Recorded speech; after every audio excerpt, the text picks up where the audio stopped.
ఏంటంటే నేను చాలామందిని చూసాను నాయకుల్ని ఎమ్మెల్యేలు గాను మంత్రులు గాను ఎంపీలు గాను చేసినప్పుడు ఓ ఇంటి దగ్గర చుట్టూతా జనము వీళ్ళ దగ్గర అసిస్టెంట్లు 25 మంది చిన్న చోట నాయకులు నేను మాట్లాడతాను సార్తో అని చెప్పి తీసుకెళ్ళడం ఈ సారు ఆ సార్ని పరిచయం చేయడం చేసినప్పుడు ఓకే ఇదే రైట్ నేను చూస్తానమ్మా అని చెప్పడం ఈ సారు మళ్ళీ తన అసిస్టెంట్ అయినటువంటి ఒక ఎంప్లాయీకి ఇవ్వడం వాళ్ళది అయిన తర్వాత వీళ్ళు ఫాలోఅప్ చేయడం ఇట్లాగా చాలా పెద్ద ఇది నడుస్తుంటుంది.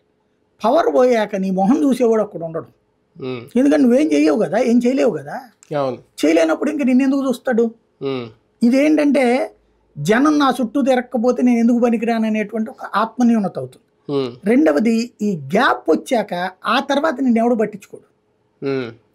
ఎందుకంటే డబ్బు అంటే ఓకే ఎంత గ్యాప్ వచ్చినా పట్టించుకుంటారు, డబ్బు లేకపోతే పట్టించుకోరు. ఇప్పుడు నారాయణకు ఉంది, ఓడిపోయాడని చెప్పి వదిలేదుగా చంద్రబాబు, ఎందుకని వదల్లా? డబ్బులు ఉన్నాయి కాబట్టి. దేవుని అనుమానం ఎందుకు వదిలేశాడు? డబ్బులు తక్కువగా ఉన్నాయి కాబట్టి.